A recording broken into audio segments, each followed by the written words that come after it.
pelo excelente trabalho aí que vocês têm feito. Professora Tati, a aula é sua, capricha, bota essa molecada aí para aprender falimentar. Show! Bem, galera, bem-vindos, boa tarde, né, para todo mundo que está assistindo nesse sabadão chuvoso. Pede o quê? Estudo. Não tem nada melhor para concurseiro do que sábado de chuva, que é muito mais tranquilo, que a gente não precisa ficar vendo os nossos amiguinhos na praia, não é verdade? E hoje, no direito falimentar, no direito empresarial, nós vamos ver um tema de ouro para a prova de defensoria. Por que de ouro? Porque é uma aposta muito forte nesse atual cenário que nós estamos vivenciando de pandemia Covid. Por quê? Porque, como vocês sabem, nós trabalhamos na defesa de pessoas vulneráveis, né? Pessoas hipossuficientes econômica, financeiramente, né? Todos os tipos de vulnerabilidade. E no cenário econômico, essa pandemia afetou demasiadamente todos os ramos, inclusive dos nossos assistidos que desenvolvem atividade empresária, os empresários. E eles precisam de um respiro nesse momento de pandemia e nunca tivemos tantos pedidos de recuperação judicial, pelo menos no Tribunal de Justiça do Rio de Janeiro, quanto atualmente nesse cenário de crise econômica. Então, essa disciplina que nós vamos ver hoje para fechar o estudo de direito empresarial para a primeira fase da Defensoria do Rio é direito falimentar. Nós vamos fazer uma breve introdução, que é isso que eu estou falando aqui com vocês agora.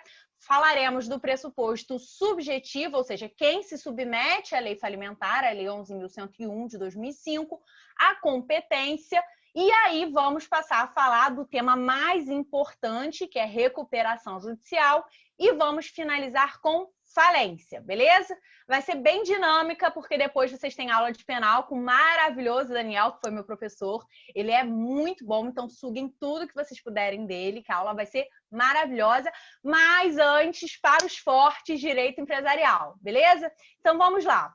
Pressuposto subjetivo do direito falimentar. O que significa pressuposto subjetivo? Significa quem vai se submeter à lei falimentar, que é a lei 11.101, né? Nós sabemos que várias pessoas estão em crise, né? Mas não é qualquer pessoa que pode se submeter à lei 11.101. Somente o empresário, ou seja, o pressuposto subjetivo para a aplicação dessa lei é ser empresário. Está previsto no artigo 1º da Lei 11.101 de 2005, que é a lei que agora vai ficar gravada no coração verde de vocês. E aí, esse artigo 1º está escrito empresário e sociedade empresária, e não está escrito Eireli. E aí, no começo, teve uma discussão, mas será que a Eireli se submete ou não à lei de recuperação e falência? O que vocês acham, galera? Óbvio que se submete. O legislador, né, fez lá, colocou a Eireli em 2011 no nosso ordenamento jurídico, mas esqueceu de incluir na Lei 11.101. Porém, quando ele fala no artigo 1º empresário, ele não está falando só de empresário individual. Ele está falando de todas as modalidades de empresário que nós temos no nosso ordenamento jurídico. Portanto, a Eireli é sim abrangida pela Lei 11.101 de 2005. Isso com certeza não vai mais cair na sua prova, porque é pegadinha velha. Então, mas, né, por via das dúvidas, quando vocês forem ler aí, saibam que a Eireli também se submete a essa lei. Não se submete à Lei 11.101 de 2005. Não se submete. Quem? Está no artigo 2º. Primeiro, a empresa pública e a sociedade de economia mista. Essas duas modalidades são totalmente excluídas da Lei 11.101, porque elas têm um regime próprio de liquidação. Então, elas não se submetem à Lei 11.101. Então, Petrobras, que é uma sociedade de economia mista, não se submete à lei falimentar, beleza? Muito bem. E também não se submete à lei falimentar, artigo 2º, inciso 2, instituições financeiras, cooperativas de crédito, consórcio, planos de saúde, sociedade de capitalização. Essas do inciso 2º, a gente fala que são parcialmente excluídas da lei falimentar. E por que parcialmente excluídas? Porque não se aplica diretamente a lei falimentar a elas. Elas têm lei específica que vai reger a disciplina da sua liquidação e de sua recuperação. Contudo, essas leis específicas, em alguns momentos, remetem à aplicação da lei falimentar. Então, por isso que a gente fala que é parcialmente excluída, porque a depender da lei específica, pode remeter a alguns dispositivos da lei falimentar, beleza? Mas, só para vocês saberem, inciso 1, então, é totalmente excluído, inciso 2, parcialmente excluído. Competência. Competência. O que significa competência? O local correto para o exercício de uma determinada ação relativa a um pedido de recuperação ou a um pedido de falência. Qual for o competente para essa ação falimentar, para essa ação recuperacional? O artigo 3º da nossa lei do coração, 11.101, vai falar que é o juízo do local do principal estabelecimento do devedor. E isso aqui pode ser perguntinha de prova. Por quê? Qual é o juízo do principal estabelecimento do devedor? O que vocês acham que é principal estabelecimento do devedor? Será que é a sede administrativa que está prevista no ato constitutivo? Será que é uma filial? Será que é o local com maior volume de negócios? Será que é onde é a administração? Onde que é esse principal estabelecimento do devedor? O legislador não explicou e a jurisprudência responde essa pergunta, por isso pode ser perguntinha de prova.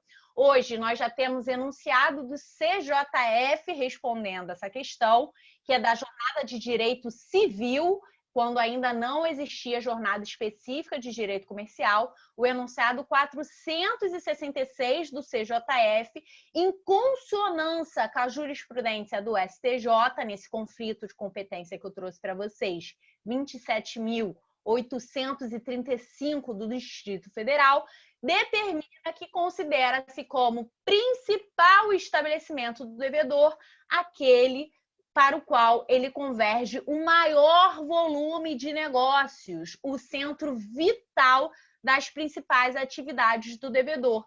Isso é óbvio. Por quê? Porque como o juízo falimentar, eu tento trazer o maior número de bens daquela massa falida, no caso da falência, para solver as dívidas, o ideal é que seja realizada aquela ação no lugar onde aquele empresário desenvolve o maior número de negócios, possui o maior número de bens, para ser mais fácil a arrecadação dos ativos, beleza? Então, se isso cair na prova de vocês, lembrem do enunciado 466 do CJF, pode fazer uma remissão aí do artigo 3º da lei com o enunciado 466 do CJF para lembrar na hora da prova. E essa competência do juízo falimentar, apesar de ser territorial e alguns poderem pensar ser uma competência relativa, o STJ já decidiu também, Fux falou, que é uma competência absoluta, porque não é meramente territorial, mas sim funcional. Portanto, trata-se de uma competência absoluta do juízo falimentar. Recuperação judicial. Agora sim é o tema mais importante da nossa aula de hoje. Por quê? Porque na qualidade de defensores públicos, provavelmente a gente não vai pedir a falência, a decretação de falência do nosso assistido.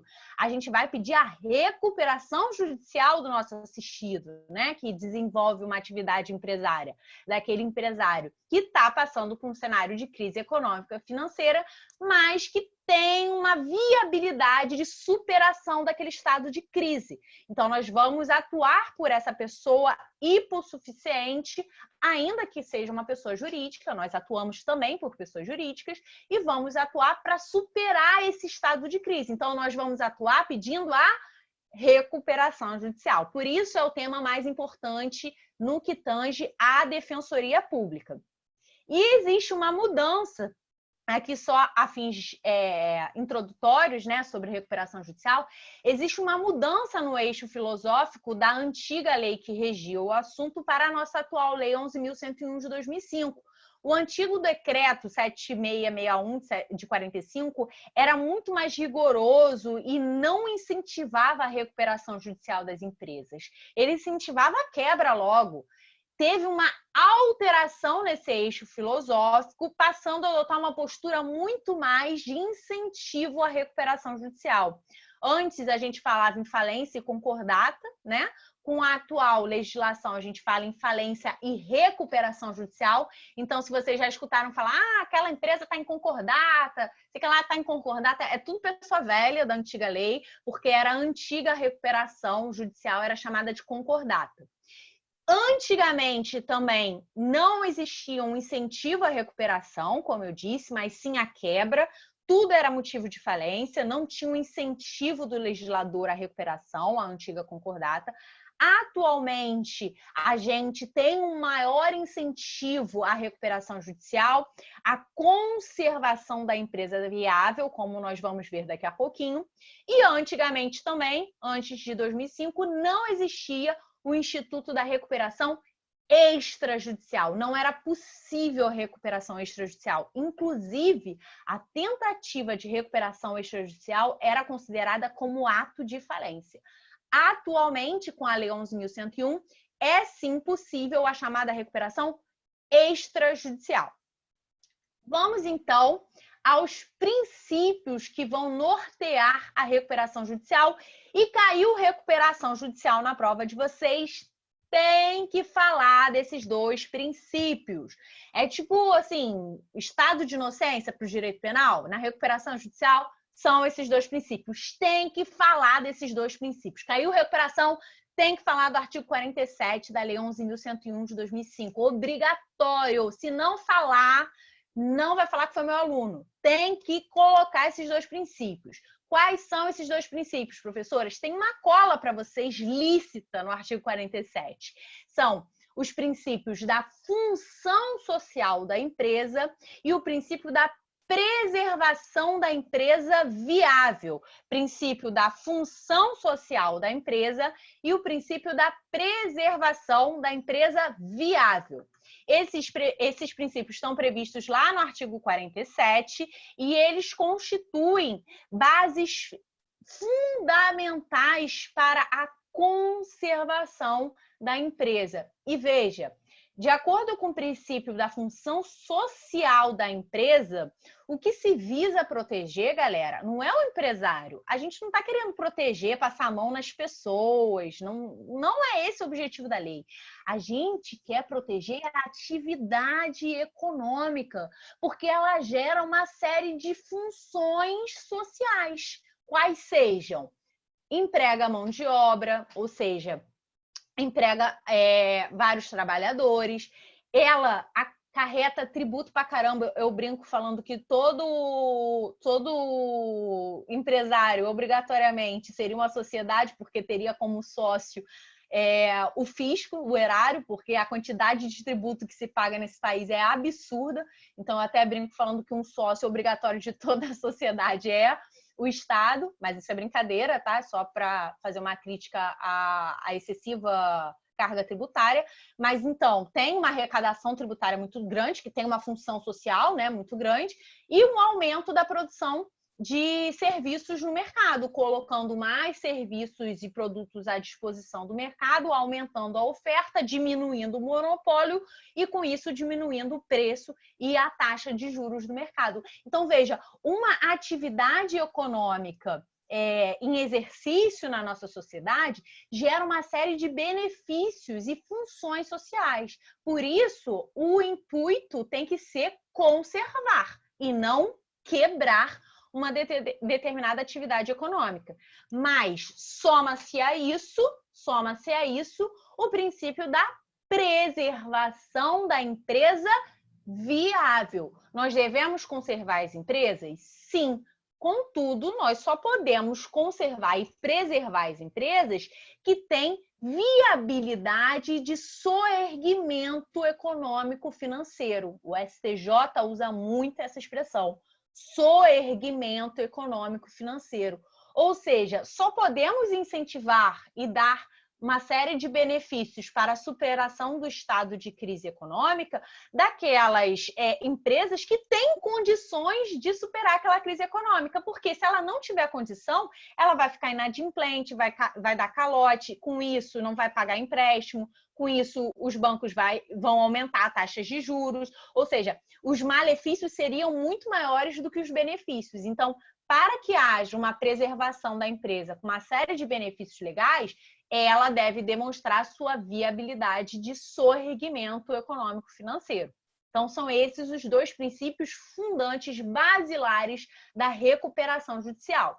Essa questão da viabilidade econômica possui, inclusive, previsão expressa dentre os requisitos da petição inicial da recuperação judicial, no artigo 53, inciso 2 da Lei 11.101. E aí eu pergunto para vocês, isso já foi perguntinha de prova, cabe ao juiz se miscuir na análise dessa viabilidade econômica daquela empresa? O que vocês acham? Eu fico tão carente falando sozinha, sem vocês. Esse sistema online, sinto tanto falta de vocês aqui, presencial comigo. O que vocês acham? Claro que não, né, galera? Alguém aqui sabe alguma coisa de matemática? Se sabe, cara, ó, tá de parabéns. Eu não sei nada de matemática, eu não sei nada de contabilidade. Assim, quem é jurista raiz não sabe contabilidade, economia, não sabe verificar os dados e balancetes econômicos de uma determinada empresa para verificar se ela tem ou não viabilidade econômica. O juiz não tem expertise contábil para verificar a viabilidade econômica ou não de uma determinada empresa. Então, o STJ decidiu no informativo 549 que, ao verificar a viabilidade ou não da concessão da recuperação judicial, cabe ao juiz uma análise, um controle tão somente de legalidade do plano de recuperação judicial, mas não o controle de sua viabilidade econômica.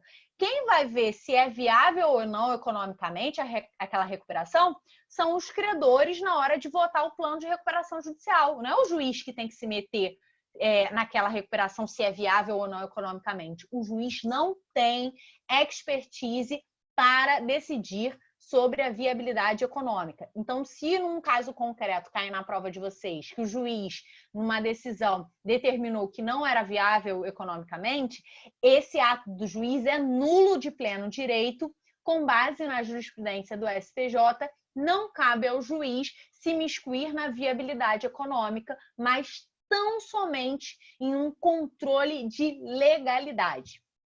Muito bem. Quem pode requerer recuperação judicial? Quem pode requerer recuperação judicial? A resposta está lá no artigo 48 da nossa lei maravilhosa, 11.101, que são os empresários. Mas é qualquer empresário, professora? Não.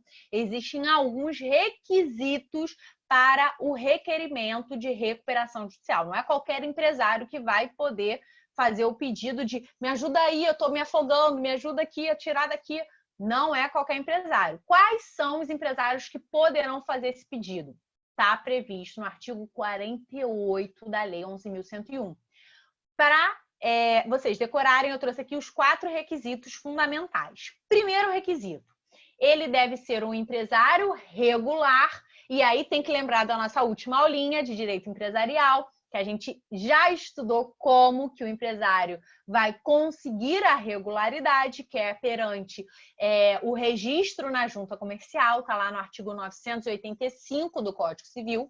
Então, tem que ser um empresário regular há mais de 2 anos, ou seja, não basta ter registro na junta comercial. Ele tem que ter o registro na junta comercial há mais de 2 anos. Então, se é um empresário recente, não tem como se verificar que ele já precisa de recuperação judicial, que já seria viável o seu sorregimento econômico. O legislador exige que ele já tenha um fôlego, que ele já exerça atividades econômicas, já tenha uma função social consolidada há pelo menos 2 anos de forma regular. E aí eu coloquei um asteriscozinho aí, que eu acho que é uma aposta de prova, que é sobre o produtor rural, que a gente já vai ver, beleza? Então, primeiro requisito, ser um empresário regular há mais de 2 anos. E os outros requisitos são mais tranquilos. Não ter sido decretado como falido, né? Se ele já é falido, ele não pode pedir a recuperação judicial. O falido não faz recuperação judicial, faz um processo de extinção das obrigações do falido, é diferente. Não pode ter obtido outra recuperação judicial há menos de 5 anos. Por quê, galera? A recuperação judicial é para aquelas empresas que demonstram uma possibilidade de superação do estado de crise. Se a cada 5 anos, menos de 5 anos, a empresa fica pedindo ajuda, está se afogando, significa que ela não tem condições de soerguimento econômico-financeiro. Então, não pode ficar pedindo ajuda toda hora de benefício. Então, não pode ter tido a recuperação judicial deferida nos últimos 5 anos. E também não pode ter sido condenado por crime falimentar. Né? No caso de empresário individual, ele próprio, ou no caso de sociedade empresária, o seu administrador, sócio administrador. E aí, essa observação que eu trouxe para vocês, que eu acho importante porque tem uma modificação legislativa recente sobre o assunto, de 2013, né? Recente, entre aspas, mas tem um informativo, sim, recente do STJ sobre o assunto também, de 2019, que é a respeito do produtor rural. Na última aula, nós vimos como o empresário consegue regularidade, que é mediante o registro na junta comercial, né? Nós vimos no artigo 985, e nós vimos no artigo 971, salvo melhor juízo, sobre o produtor rural. O produtor rural tem uma peculiaridade, porque ele pode optar, lembra? Lembra, professor? Lembro de tudo da última aula, ficou no meu coração verde tatuado. Muito bem. O produtor rural, ele pode optar por ser ou não empresário, se ele exercer os 4 elementos de empresa. E se ele optar por ser empresário, ele tem que fazer o seu registro na junta comercial. Lembra disso? Sim, lembro disso, professora. Muito bem, mas tinha uma discussão. Cara, o produtor rural, não, vamos supor que ele não optou por ser empresário. Ele optou recentemente, menos de 2 anos, mas ele já exercia atividade econômica organizada no meio rural há mais de 2 anos. Será que esse período anterior que ele exercia essa atividade econômica, porém ainda não era considerado empresário, porque ele não quis, porque é uma opção dele fazer o registro, esse período anterior pode ser considerado para fins do pedido de recuperação, para o cômputo dos 2 anos mínimos necessários ao pedido de recuperação judicial? E aí, sim ou não, existia divergência na doutrina e na jurisprudência. Recentemente, o STJ pacificou o assunto de forma favorável para os nossos assistidos, né, produtores rurais, e falou que é sim possível um cômputo do período anterior que o produtor rural já exercia atividade econômica organizada para o prazo de 2 anos como requisito ao pedido de recuperação judicial. E aí ele pode demonstrar isso a partir de uma declaração de informações econômico-fiscais da pessoa jurídica que ele possuía antes, ao invés de demonstrar com registro na junta comercial. Beleza? Entenderam essa pegadinha que pode cair na prova, galera? Entenderam? Então, façam uma remissão aí do artigo 48, parágrafo 2º da Lei Falimentar, com o informativo 664 do STJ. Essa remissão é só para vocês. Para a prova não pode remissão de informativo não, tá? Então, deixa essa remissão de lápis para na hora da prova pagar, porque não pode não. Mas de lápis pode, para a gente lembrar a pegadinha, beleza? Muito bem. Quais são os créditos submetidos, sujeitos à recuperação judicial? Não é qualquer crédito que pode adentrar na recuperação judicial.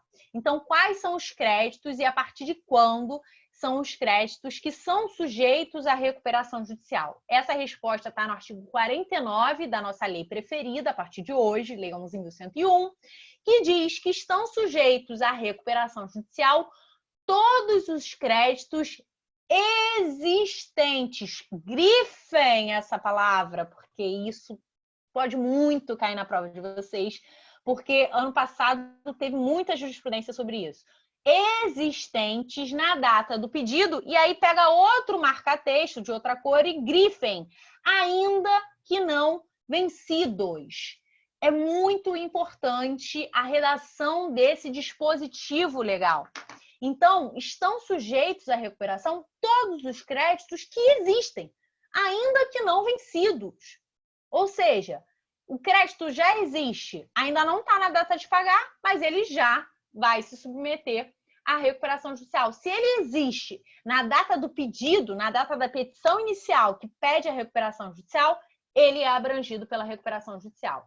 E aí eu pergunto para vocês, pergunta de prova, aposta forte, porque é jurisprudência da STJ, recente, e é um caso que pode muito cair na Defensoria Pública. O crédito derivado de fato ocorrido antes da recuperação, mas ainda não liquidado, quando do pedido de recuperação, submete-se a tal pedido de recuperação? Vou trazer um caso concreto para ficar mais claro para vocês essa minha pergunta. Vamos supor que Joãozinho comprou no mercadinho o leite da sociedade ABC, um leite para tomar da sociedade ABC, em janeiro de 2020. Ele comprou esse leite, tomou o leite, deu um piriri no Joãozinho, passou mal pra caramba, teve que ir para o hospital, ficou com intoxicação, ficou ruim. Conseguiu o laudo médico, entrou com um pedido no juizado especial cível, né? Nossos assistidos adoram juizado especial cível. Entrou com um pedido de dano moral no juizado especial cível em face dessa sociedade ABC, em fevereiro de 2020. Em março de 2020, a sociedade ABC estava ruim das pernas, pediu recuperação judicial. Veio a pandemia, ela já estava ruim, pediu recuperação judicial em março de 2020. A ação de Joãozinho ainda não foi julgada, ainda nem teve audiência. Pergunto para vocês, eventual indenização a título de dano moral que Joãozinho ganhe nessa ação, entra ou não nessa recuperação judicial que a sociedade ABC postulou em março de 2020? Essa é a nossa pergunta de prova. Isso eu acho vai cair em algum momento. Vai cair, ainda não caiu. É uma aposta muito forte, vai cair em algum momento, em alguma prova aí desse ano, se ainda tiver, né, ou do ano que vem. O que vocês acham? Basta ver a redação grifadinha do nosso artigo 49 da Lei 11.101. Esse crédito é existente, gente? Esse crédito já existia? O ato ilícito já aconteceu? Já aconteceu. O crédito já existia. O ato ilícito já aconteceu. Ele só não foi ainda liquidado pelo juiz. Então, a partir do momento que o juiz verificar que teve sim um dano moral, significa que o dano ocorreu, existiu em janeiro. Ele só foi liquidado no momento lá da sentença, quando sair a sentença, vamos supor em outubro de 2020. Ele só foi liquidado em outubro de 2020, mas ele já existia desde janeiro de 2020. E aí o STJ, obviamente, decidiu o óbvio, né? Mas temos agora amparo jurisprudencial para falar que sim, o crédito derivado de fato ocorrido em momento anterior àquele em que postulada a recuperação se sujeita ao plano de sorrimento da sociedade. Por quê? Apesar dele ter ocorrido em momento anterior, né, o ato ilícito ter ocorrido em momento anterior, ele só ainda não estava liquidado, mas ele já existia. Então, pela redação do artigo 49, ele se submete sim à recuperação judicial. Joãozinho vai ter sim o seu crédito submetido à recuperação judicial nesse nosso exemplo que eu trouxe aqui para vocês. Então, quando vocês lerem o artigo 49, quando ele fala ainda que não vencidos, vocês têm que ler ainda que não vencidos e ainda que não liquidados, beleza? Muito bem. Vamos agora às espécies de créditos que são abrangidos pela recuperação judicial.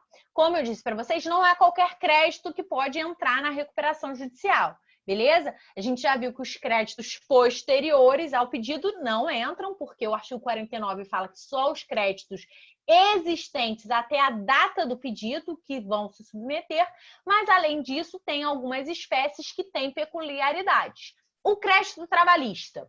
O crédito trabalhista submete-se ou não à recuperação judicial? Pegadinha de prova pra caramba. Por quê? Ele se submete sim à recuperação judicial, ele pode sim ser abrangido pela recuperação judicial, desde que obedecido alguns limites impostos pela lei. Esses limites estão lá no artigo 54 da lei, que depois vocês vão ver com calma. O plano não pode prever um prazo superior a 1 ano para o pagamento de créditos trabalhistas e os créditos trabalhistas dos últimos 3 meses, que são os considerados de natureza eminentemente alimentar, não podem ter o prazo superior a 30 dias para pagamento. Esses são os limites previstos no artigo 54 da Lei Falimentar. Mas o crédito trabalhista pode sim, desde que obedecidos esses limites, se submeter à recuperação judicial. Porque na recuperação judicial existe um administrador judicial fiscalizando, o juiz fiscalizando, o Ministério Público fiscalizando. Então tem um aparato estatal fiscalizatório. Ao passo que na recuperação extrajudicial, como ocorre fora do Poder Judiciário, com um mero acordo entre as partes, não pode, é vedado expressamente pela lei. O artigo 161, parágrafo 1º da Lei Falimentar proíbe que o crédito trabalhista seja abrangido numa recuperação extrajudicial. Gente, isso é óbvio. É uma forma de proteção ao trabalhador, porque na recuperação extrajudicial não tem o administrador judicial, o MP, o juiz, para fiscalizar se está sendo pago direitinho, no prazo direitinho, se não está sendo feito um acordo, né, coercitivo e abusivo ao trabalhador, beleza? Então, na recuperação judicial, é sim possível abranger créditos trabalhistas, desde que obedecidos os limites legais previstos no artigo 54. Ao passo que na recuperação extrajudicial não pode abranger créditos trabalhistas. E o crédito tributário? Cadê? Vamos falar primeiro do crédito tributário e eu já volto ali para vocês. E o crédito tributário pode ou não ser abrangido na recuperação judicial? Não. Não pode nem na judicial e nem na extrajudicial. O Estado falou, eu não vou me meter nessa palhaçada de recuperação, não. Não vou me submeter a isso. Não sou obrigado. Não vou me submeter. Então, o crédito tributário, o poderoso fisco erário, não se submete ao processo de recuperação judicial e extrajudicial. Ele continua recebendo lá no processo de dívida ativa próprio. Existe uma exclusão do crédito tributário, tanto no artigo 161, parágrafo 1º da Lei Falimentar, quanto no artigo 187 do CTN. Então, o poderoso chefão lá do erário, bonitão, não se submete à recuperação judicial, tampouco à extrajudicial. E aí uma perguntinha que eu acho que também pode ser pergunta de prova. Acho até que no provão não deve cair isso, porque é mais específico, mas, sei lá, numa segunda fase, né? É possível que o plano de recuperação judicial preveja diferença de tratamento entre credores de uma mesma classe? A princípio, nosso coração falaria o quê? Que não, né? Princípio da isonomia, né? Par condicio creditorium, ou seja, princípio de tratamento igualitário entre os credores. A princípio, nosso coração fala que não. Mas, e por isso que é importante, trouxe para vocês, o STJ, no informativo 644 do ano passado, super recente, falou que é sim possível a criação de subclasses entre credores da recuperação judicial, desde que estabelecido um critério objetivo que justifique essa diferenciação em subclasses, abrangendo credores com interesses homogêneos. Então, se isso cair na prova de vocês, é sim possível a diferenciação de tratamento entre credores da mesma classe. Porém, desde que obedecido um critério objetivo que justifique agrupar esses credores de uma mesma classe em subclasses, pois possuem interesses homogêneos, beleza? Isso não viola o princípio da par condício creditório, que é o princípio da paridade entre os credores, e a lei não traz vedação expressa. Então, é permitido, o princípio da legalidade nas relações de direito privado. O que não é proibido, presume-se permitido. Muito bem. Fases do processo de recuperação judicial. Quais são as fases do processo de recuperação judicial? O processo de recuperação judicial é um processo sui generis. O que isso significa, professora? Significa que ele possui várias fases dentro do mesmo processo, né? No nosso processo lá, no processo civil de alimentos, enfim, a gente não tem a fase de conhecimento e depois a fase de cumprimento, de sentença. Aqui também nós temos fases processuais, só que distintas. São 3 fases processuais. A primeira fase é a chamada fase postulatória. Direito empresarial é muito fácil, o nome ajuda. Fase postulatória. O que é postulatória? É uma fase que eu vou postular algo. Olha como é tranquilo. Então, na fase postulatória, é o pedido ao juiz de recuperação judicial. Juiz, eu posso pedir recuperação judicial? O juiz aqui não vai analisar plano, não vai analisar nada. O juiz aqui vai analisar se aquela pessoinha tem o direito de requerer recuperação judicial. Ele vai verificar lá se ela tem os requisitos do artigo 48, se é empresário regular há mais de 2 anos, se não é falido, se tem alguns documentos necessários. Então, aqui o juiz só vai analisar se ele pode ou não pedir. Só vou ver se você pode entrar na brincadeira. A segunda fase, viu que ele preenche os requisitos, ele é empresário há mais de 2 anos, regular, não é falido, você pode entrar na brincadeira, o juiz deu um despacho de processamento da recuperação. Aí começa o negócio. Começa a fase deliberativa.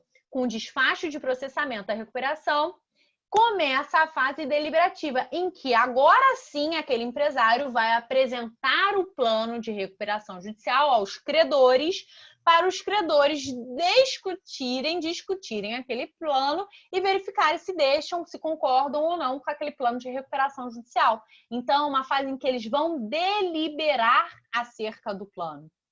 Uma vez aprovado o plano pelos credores, o juiz vai dar uma decisão de concessão da recuperação judicial. Aprovou o plano, concedeu a recuperação judicial. E aí, concedeu a recuperação judicial, a gente tem que fazer o quê agora? Cumprir aquele plano de recuperação judicial. Então, começa a fase de execução do plano. Então, com a decisão de concessão da recuperação judicial, a gente vai começar a fase de execução. Beleza? Vamos ver algumas peculiaridades dentro dessas fases que são importantes e podem ser perguntinhas de prova. Primeira fase, que é a fase postulatória, como nós vimos, começa com a petição inicial requerendo ao juízo a recuperação judicial e termina com despacho de processamento. Tá legal? Então, o termo inicial dessa fase é a petição inicial, requerendo a recuperação, e o termo final dessa fase é o despacho de processamento. E aí, quando tem o despacho de processamento, né, quais são os efeitos desse despacho de processamento? São vários efeitos, mas eu trouxe aqui para vocês os 2 principais efeitos do despacho de processamento, para a gente poder discutir depois sobre a natureza desse despacho. 2 principais efeitos. Primeiro efeito, nomeação do administrador judicial, que vai organizar aquela bagunça, vai fiscalizar tudo. Então, o despacho de processamento, né, o juiz, quando proferir o despacho de processamento, vai nomear quem é o administrador judicial, quem que vai organizar aquela bagunça ali até o final. Além disso, o despacho de processamento é o termo inicial para o nosso chamado stay period, que é o prazo de suspensão das ações e execuções individuais, que está lá previsto no artigo 6º, parágrafo 4º da Lei Falimentar. Que prazo é esse? Que suspensão é essa, professora? Coisa doida. Não, é muito tranquilo. Ó, o artigo 6º, ele vai falar que a decretação da falência ou o deferimento do processamento de recuperação, que é o que nós estamos estudando agora, deferimento do processamento de recuperação, suspende o curso da prescrição e suspende todas as ações e execuções individuais em face do devedor. E por que suspende, galera? Porque vai suspender, no caso da recuperação, parágrafo 4º, pelo prazo de 180 dias, para que nesse período de 180 dias a gente pare de discutir nas ações e execuções individuais todas as dívidas que são contra aquele devedor empresário e a gente discuta só aqui no processo de recuperação judicial um acordão para ver se a gente faz esse acordão e consegue extinguir todas as ações e execuções individuais, para dar um fôlego para aquele devedor conseguir fazer um acordo nesse prazo. Não, vamos suspender todas as cobranças que tem contra você, devedor empresário, todas as cobranças, ações, execuções individuais, pelo prazo de 180 dias, que é o prazo, né, teoricamente, em que a gente teria, né, a deliberação, a fase deliberativa completa. Vamos já ver se isso pode ou não prorrogar. Mas, nesse prazo, vamos ver se a gente consegue fazer um acordo e, com isso, eliminar essas ações e execuções individuais. Esse é o chamado stay period, é o prazo de suspensão das ações e ações individuais, enquanto aquele devedor empresário tenta fazer a sua recuperação, tenta aprovar o seu plano de recuperação judicial. E aí eu pergunto para vocês, esse prazo de 180 dias, né, de stay period, é contado em dias úteis ou dias corridos? Isso já foi pergunta de prova, e se for prova objetiva, eu acho que pode muito vir, né, nas opções, como uma pegadinha, porque o STJ recentemente determinou que se trata de um prazo material e não processual, razão pela qual esse prazo é contado em dias corridos. Informativo 649 do STJ determina que esse prazo de 180 dias são em dias corridos, porque não tem natureza processual, é só a suspensão das ações, não é para nenhuma diligência processual, beleza? Uma pegadinha aqui também, que pode ser que caia, mas eu acho que é mais profunda, numa primeira fase acho que não cairia, mas o parágrafo 4º do artigo 6º, quando fala desse stay period, fala que esse prazo é improrrogável de 180 dias, esse prazo de suspensão. Por que o legislador falou em prazo improrrogável? Porque o legislador, ele queria que o processo de recuperação judicial para fazer o acordo fosse célere, fosse rápido. Mas na prática não é. E se a gente pegar o processo mais emblemático que nós temos de recuperação judicial no TJRJ, que é o processo de recuperação judicial da OI, nós podemos verificar que esse prazo de 180 dias foi prorrogado várias vezes. Então, na prática, não é um prazo improrrogável, beleza? Está escrito na lei, mas na prática não é um prazo improrrogável. E por que os juízes deixam prorrogar esse prazo, galera? Qual é a palavrinha mágica da recuperação judicial? Princípio da preservação da empresa e da função social da empresa. Os juízes prorrogam esse prazo na prática com fulcro no artigo 47 da Lei 11.101, falando que é necessário um prazo maior para convencionar e discutir um plano tão grande, né? E, em nome do princípio da preservação da empresa viável e da função social da empresa, deve prevalecer a possibilidade de prorrogação desse prazo, beleza? Muito bem. E qual a natureza jurídica? Qual a natureza jurídica desse Professora, despacho? Oi, tô aqui. só porque a pergunta da outra... Eu fiz uma pergunta aí. Os novos processos são admitidos e sobrestados automaticamente ou como é que funciona? Os novos processos? Porque Todos os processos.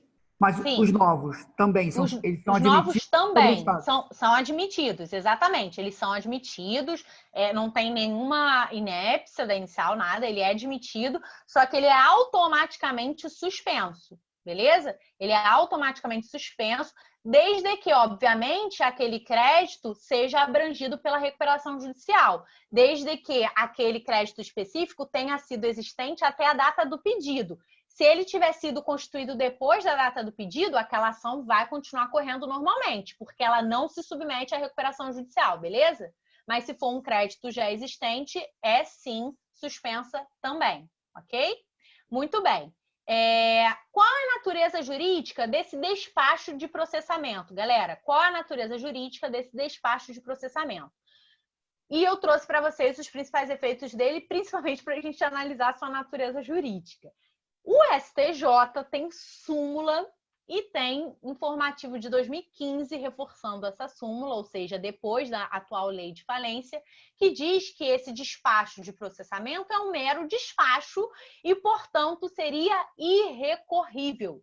Isso está previsto na súmula 264 da STJ, que foi feita lá à luz do antigo decreto-lei 7661, mas que foi corroborada em 2015 pela STJ, no informativo que eu trouxe aí para vocês, no ARESP.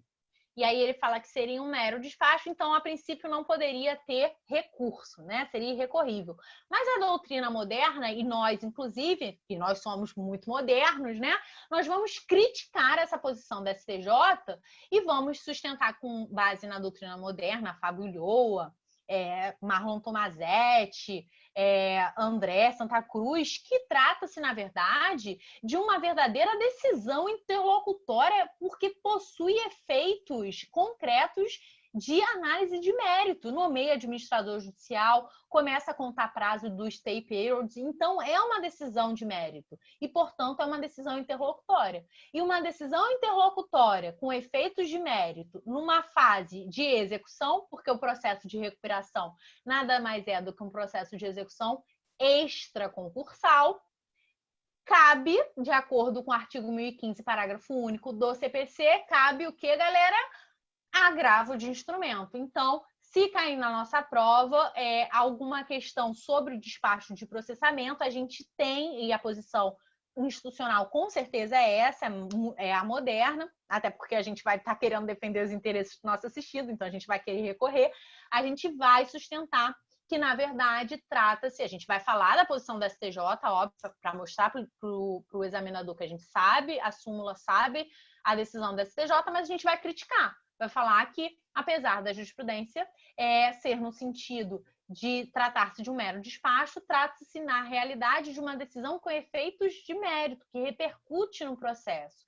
Então, de acordo com a doutrina moderna, trata-se verdadeiramente de uma decisão interlocutória em fase de execução, porque o processo de recuperação é um processo de execução extraconcursal, sendo, portanto, cabível em face das decisões interlocutórias em processo de execução, o recurso de agravo de instrumento, beleza?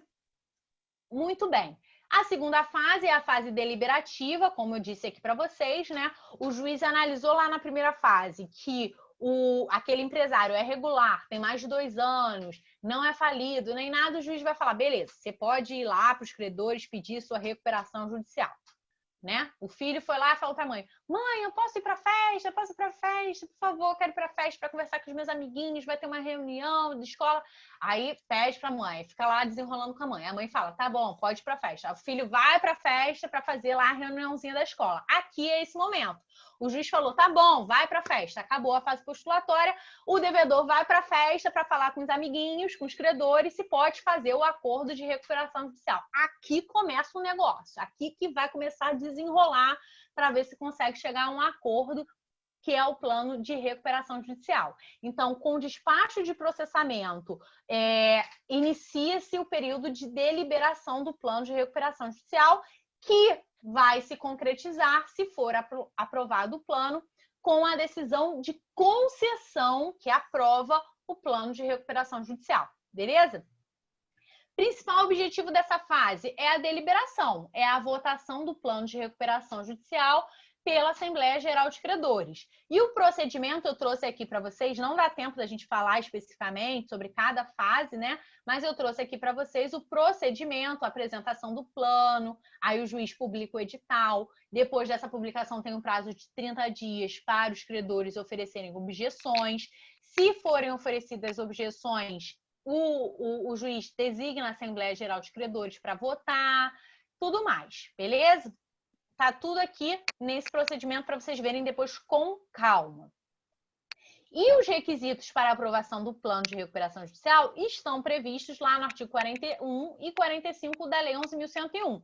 Aqui também não tem muito que a gente ficar falando. É verificar a legislação, se a prova for objetiva, tem que decorar esses requisitos aqui, mais da metade do valor total dos créditos presentes na Assembleia, em cada uma das classes, cumulativamente com maioria simples, e em relação às classes 1 e 2, basta a maioria simples de credores. É decoreba, eu trouxe aqui esse quadrinho para ajudar vocês nessa decoreba, beleza?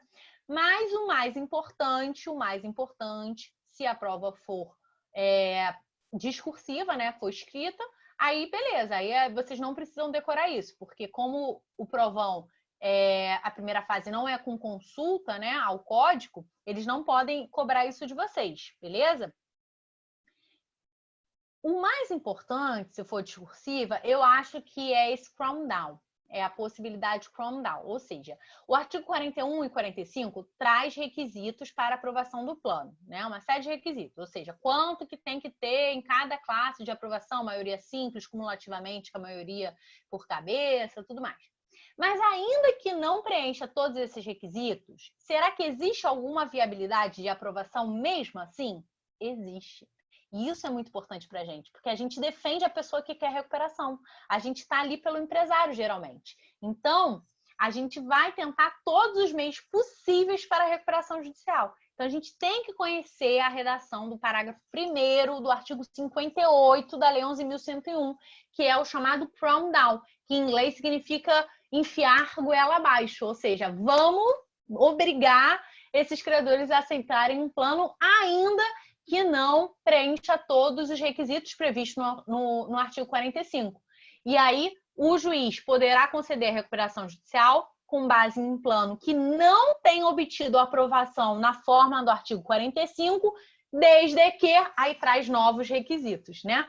Se tiver tido mais da metade do valor de todos os créditos presentes na Assembleia, se, por exemplo, tinha 3 classes, se pelo menos em 2 classes ele foi aprovado nos moldes do artigo 45, ou se só tinha 2 classes, se pelo menos em uma das classes ele foi aprovado nos moldes do artigo 45, e se na classe que foi perdedor, né, que não preencheu lá os requisitos do artigo 45, tiver tido pelo menos o voto favorável de 1/3 daqueles credores. Beleza? Aqui, infelizmente, não tem muito o que explicar, é decoreba mesmo, mas está na lei para ajudar, beleza?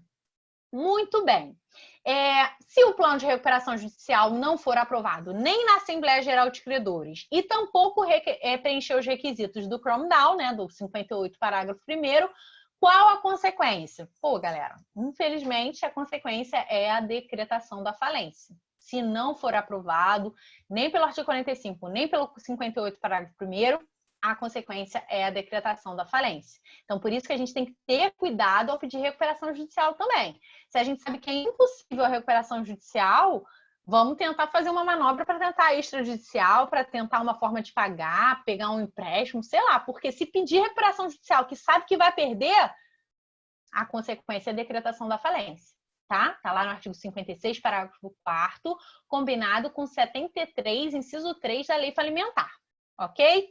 E qual é o recurso cabível, professora? Bem, da decisão que concede a recuperação, o recurso cabível é agravo de instrumento, está previsto no artigo 59, parágrafo 2º, e da decisão que decreta a falência também é o agravo de instrumento com base no artigo 100. E aí, para não ficar decoreba, é fácil entender por que agravo de instrumento. Por quê? A decisão que concede a recuperação, ela dá ensejo a uma nova fase processual, certo? Que é a fase da execução. Então, não põe fim ao processo. Então, é uma decisão interlocutória, certo? Então, cabe agravo de instrumento. Da mesma forma, a decisão que decreta a falência não põe fim ao processo. Inicia-se a fase de liquidação. Então, também tem uma nova fase de procedimento, não põe fim ao processo. Então, cabe agravo, beleza? Quando ficar na dúvida, tenta pensar na natureza das coisas para tentar ver se era uma decisão interlocutória, se é uma sentença. Isso ajuda bastante, tá?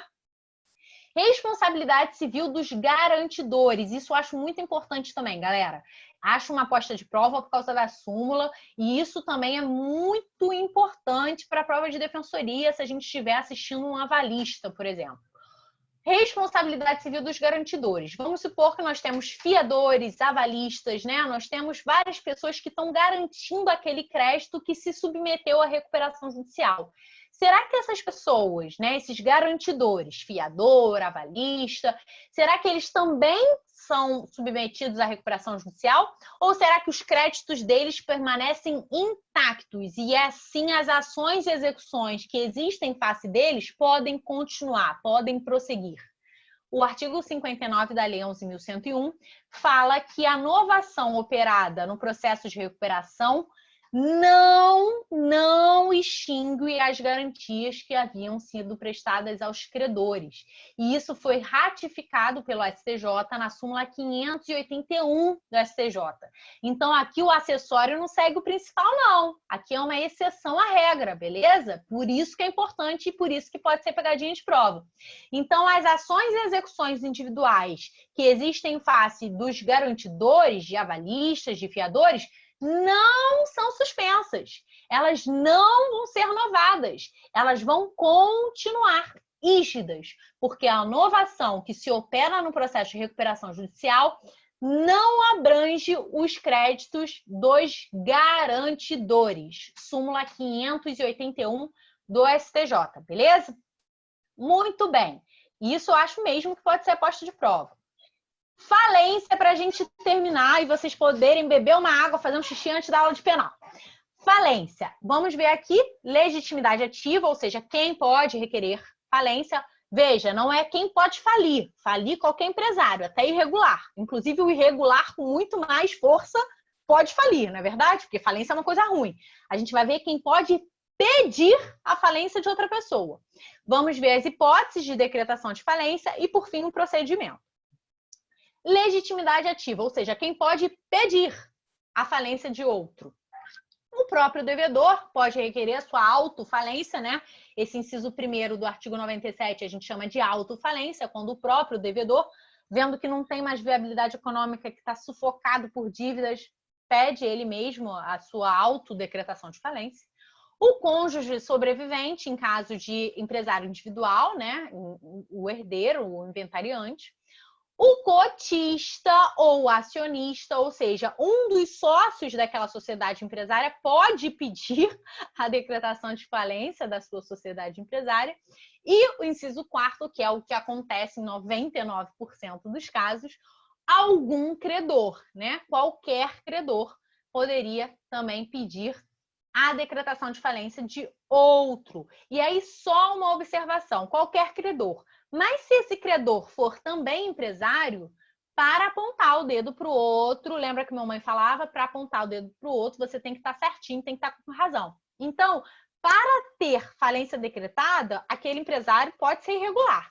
Mas, se eu quiser pedir a decretação de falência do outro, se eu estou apontando o dedo para o outro, eu tenho que estar certinha, né? Estou acusando a outra, eu tenho que estar certinho. Então, eu tenho que ser regular. O artigo 97, parágrafo 1º, fala isso. O credor empresário que quiser pedir a falência de outro devedor empresário tem que ser regular, beleza? Então, se algum credor for um empresário, provavelmente ele tem que demonstrar que ele é regular para poder pedir a falência de outra, beleza? Hipóteses de decretação da falência. Como eu disse aqui para vocês, as hipóteses de decretação da falência, elas não são analisadas pelo juiz conforme os balancetes econômicos, contábeis, porque o juiz não tem expertise para verificar a contabilidade, a viabilidade econômica de uma sociedade, de um empresário individual. Então, a Lei 11.101, ela trouxe um critério de insolvência presumida, jurídica e não financeira. A gente não analisa as finanças, a economia daquela atividade econômica. A gente vai analisar concretamente se estão ou não previstos requisitos legais. Estão previstos requisitos legais, é hipótese de decretação de falência. É um critério técnico de presunção jurídica, justamente porque nós, juristas, não temos expertise contábil para verificar a viabilidade econômica de balancetes, beleza? E quais são esses 3 critérios? Na verdade, essas 3 hipóteses em que há essa chamada insolvência presumida. Elas estão previstas no artigo 94 em um rol taxativo. Não existe interpretação extensiva, porque é uma hipótese de decretação de falência, é algo muito grave. Então, a interpretação aqui é restritiva e trata-se de um rol taxativo. São 3 hipóteses para a decretação de falência: a impontualidade, a execução frustrada e os atos de falência.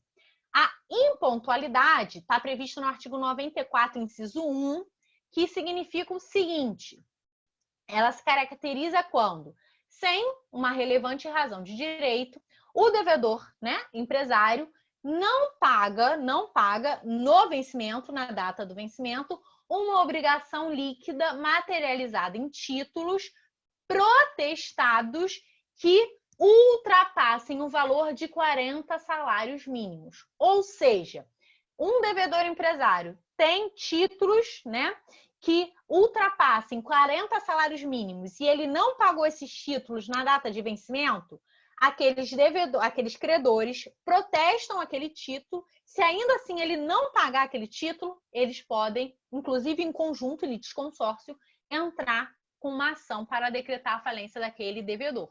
Beleza?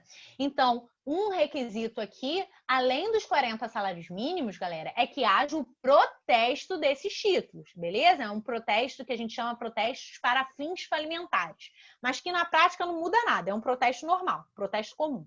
Tá lá no artigo 94, parágrafo 3º, que é um protesto para fins falimentares, mas na prática não tem nenhuma diferença do protesto comum. Mas é importante, e aí a gente pode impugnar, né, na defesa aí do nosso devedor empresário. Esse protesto, essa notificação desse protesto, ela tem que individualizar a pessoa que recebeu. Não pode ser genérico, recebido, e não botar o nome da pessoa que recebeu. Até pode ser um porteiro que tenha recebido pela teoria da aparência, não tem problema, mas tem que escrever o nome. Essa notificação desse protesto tem que ser individualizada, senão é nula. Isso está previsto lá na súmula 361 do STJ, beleza? Muito bem, essa é a primeira hipótese de decretação de falência: dívidas, né, em títulos que ultrapassem 40 salários mínimos protestados e não pagos no vencimento. Segunda hipótese de decretação de falência. Segunda hipótese, se acontecer, também poderá ser decretada a falência. É a chamada execução frustrada. Como o próprio nome já diz, essa hipótese de execução frustrada é quando já existe um processo de execução, né, de uma determinada dívida em face daquele devedor empresário e aquela execução é frustrada, né? Aquele devedor não penhora, não paga, não deposita, não nomeia bens a penhora, não faz nada dentro do prazo legal. Então, aquela execução foi frustrada. Nesse caso concreto, veja, olha que perigo. Não tem um valor mínimo previsto na lei. O artigo 94, inciso 2, fala executado por qualquer quantia líquida. E aí eu pergunto para vocês, galera, será que qualquer quantia líquida, R$100, R$200, R$300, será que poderia dar ensejo à decretação de falência de uma pessoa, de um devedor, de um empresário, decretação de falência de uma atividade econômica que tem uma função social na sociedade? E aí vocês vão me responder o quê? Óbvio que não, né? Nós temos que ser proporcionais e ler esse qualquer quantia à luz do princípio da preservação da empresa e da função social da empresa. Com base nisso, o STJ já decidiu que não é qualquer quantia líquida que é apta a ensejar a decretação de falência. Valores e quantias irrisórias não podem ser objetos desse inciso 2º, da execução frustrada, porque violam um princípio da preservação da empresa e da função social da empresa. Isso tudo é argumento defensivo forte para a gente usar na nossa prova, se alguém, no caso concreto, entrar com uma ação aí de falência com base numa dívida frustrada de uma execução de R$300, por exemplo. Beleza?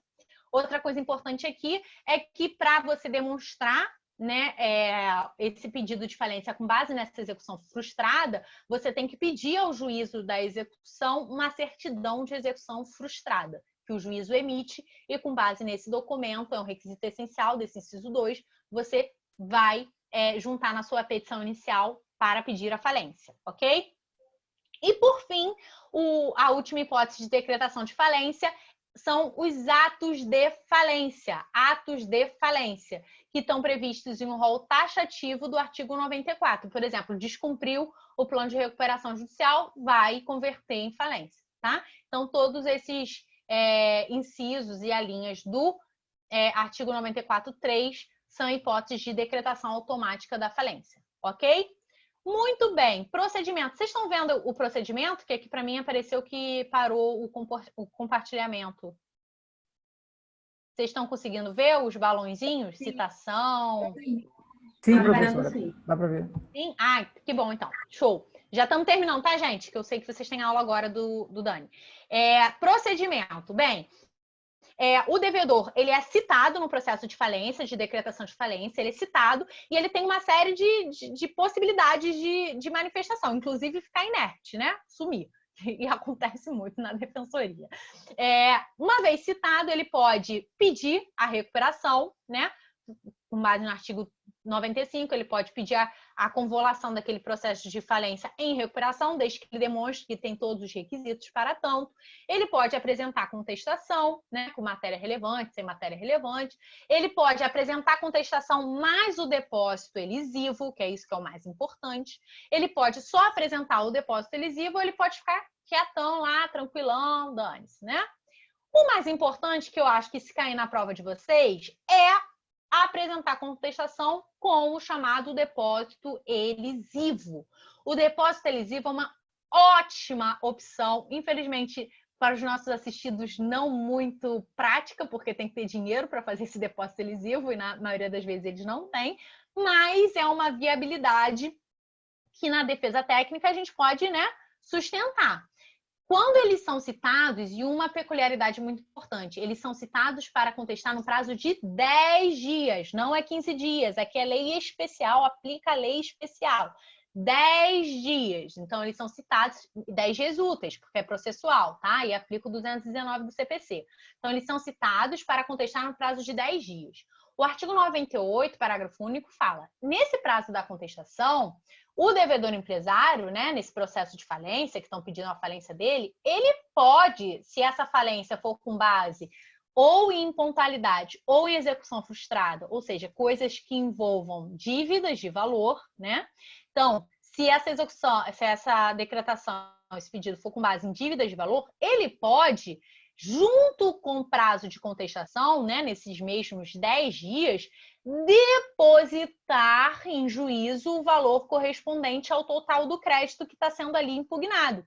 Obviamente, acrescido de correção monetária, juros, honorários advocatícios.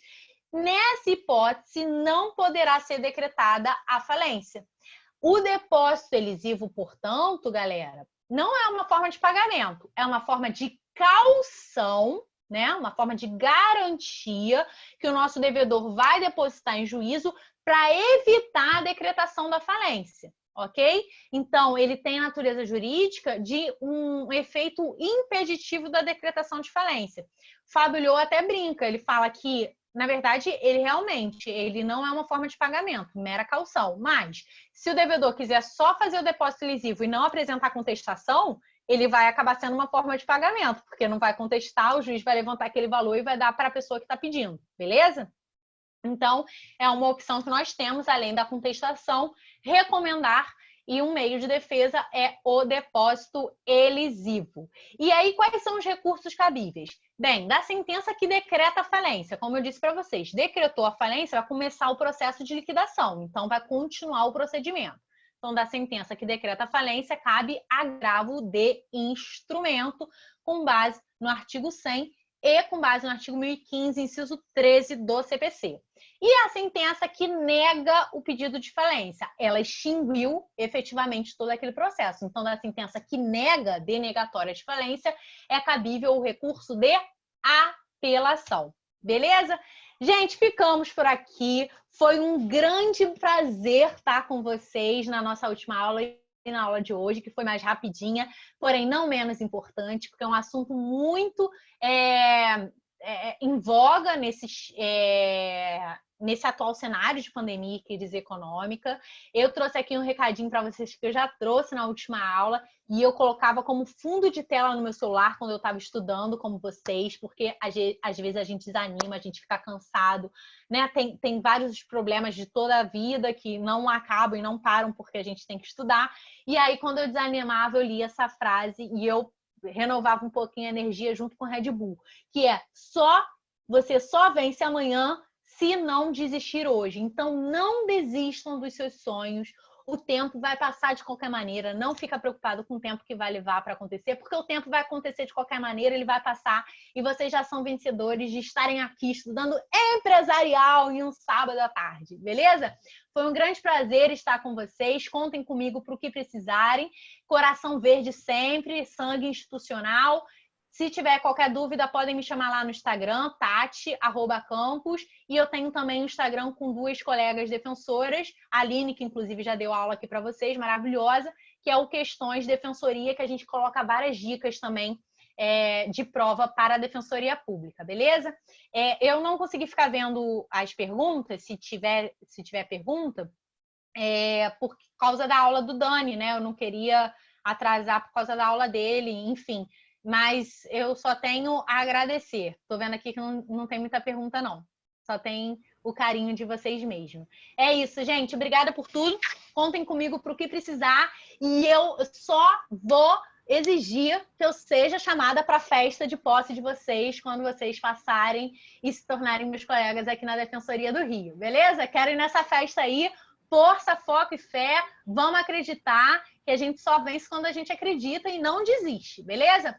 Um beijo, fiquem com Deus e boa aula aí de tarde com o Dani. Tchau, professora. Muito obrigada. Mais uma vez. Tchau, queridos. Beijo. Eu tenho que dar pausa aqui, alguma coisa? Não, pode deixar que eu fecho aqui. Ah, então tá bom. Show. Tchau, obrigada. Beijo.